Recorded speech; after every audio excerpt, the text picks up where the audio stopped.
সাধক ভামাকেপা তারাপীঠের মধ্যে তিনি আমার মা কালীকে বড় মা বলেই ডাকতেন। কি বলে ডাকতেন গো মা? বড় মা বলে ডাকতেন, মা ধেন্দিশ্বরী মা। এতটাই আত্মবোলা ছিলেন ভামাকেপা, এতটাই আত্মবোলা, তিনি মাকে কি বলতেন? বড় মা। একদিন কি হলো মা, মন্দিরের মধ্যে তিনি প্রস্রাব করে দিয়েছেন। কমিটি যখন জানতে পারলো যে ভামাকেপা মন্দিরের মধ্যে প্রস্রাব করে দিয়েছে, সবাই মিলে সিদ্ধান্ত নিল এই মন্দিরের মধ্যে আর ভামাকেপাকে রাখা যাবে, এমন পাপীকে রাখা যাবে না, যে মায়ের মন্দিরে যে প্রস্রাব করে তাকে কি রাখা যাবে। সবাই তাকে ধাক্কা দিয়ে বের করে দিল, মন্দির থেকে বের করে দিল। এদিকে ভামাকেপা মায়ের কাছে প্রার্থনা জানালো, বলছে মা, এই জগতে কোনো সন্তান যদি এই জগতে কোন সন্তান যদি মায়ের উপরে প্রস্রাব করে, মা কি তার অবগুণ দেখে? তো মা অবগুণ দেখবে গো মা?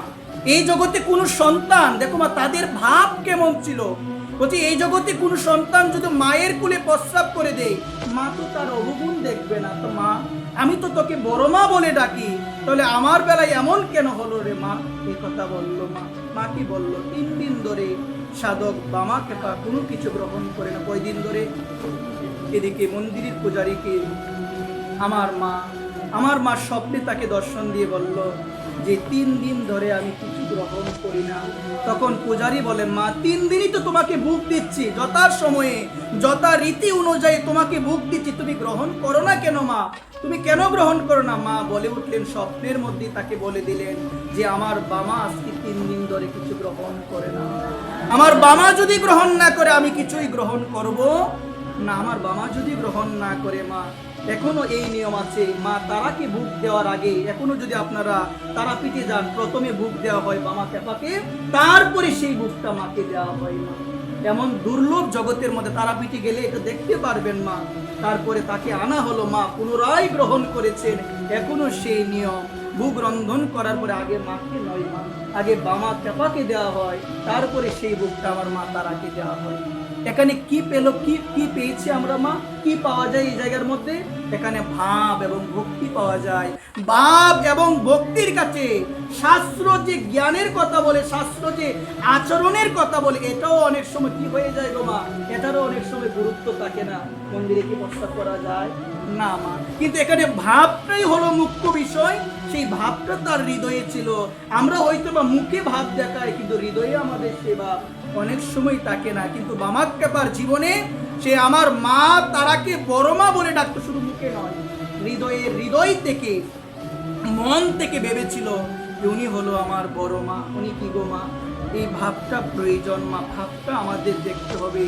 বাহির দেখে বিচার করা যায় না, ভিতরটাই আমাদের দেখা একান্ত প্রয়োজন। আজকে মা, জগতের মানুষ আমাকে সাধু বলে সম্বোধন করতে পারে, সম্মানও দিতে পারে মা।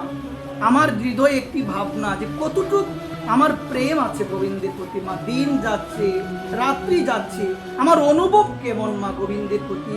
আমি কি একটাবার ভেবেছি গোবিন্দ নাকি দেখা দেখি কথা বলতে হয় বলে বলি, নাকি দেখা দেখি করতে হয় বলে করি, নাকি দেখা দেখি মালা নিতে হয় বলে নেই? ওই রকম আকাঙ্ক্ষা, সেই আকাঙ্ক্ষা কি আমার হৃদয়ে আছে যে গোবিন্দ এত কিছু করি, কিছুই তো করতে পারি না, তারপরে এগুলো যতটুকু করি তার আকাঙ্ক্ষা হৃদয়ে যদি তাকে, গোবিন্দ যেন তোমায় লাভ করতে পারি, এই আকাঙ্ক্ষা হৃদয়ে না থাকলে তাকে কখনো সাধু বলা যায় না। এই জন্য আমার বিচার আমাকে বলে আমি এখনো সাধু হতে পারি নাই। সত্যি কথা, অনুভবের কথা হতে পারি না। কেন? হৃদয়ে সে আকাঙ্ক্ষার জন্ম এখনো হয় নাই, হৃদয়ে সে আকাঙ্ক্ষা এখনো আসে নাই। লোক দেখানোর জন্যই বলে বেড়ায়, লোক দেখানোর জন্যই করে গেলাম। এমন কিছুতে মা ভগবানকে লাভ করা যায় না, কখনোই লাভ করা যায় না। এই জন্য মা, হৃদয়টাকে পরিবর্তন করতে পারা যায় একমাত্র অনুভবী ভক্ত সঙ্গ করলে, সাধু সঙ্গ করলে, এছাড়া উপায় নাই মা। ঘরে বসে শাস্ত্র বললেও হৃদয় পরিবর্তন হবে না, আসক্তি দূরে যাবে না। যে আসক্তি হলো জন্ম মৃত্যুর কারণ, এই আসক্তি দূরে যাবে না। দূরে যাবে কখন গো মা? যারা ভগবানকে একান্তভাবে ভালোবাসে, সেই ভক্তের কাছে যাও। সেই ভক্তের কাছে গেলে তোমার চিত্তরূপী হৃদয় তোমার পরিবর্তন হয়ে যাবে।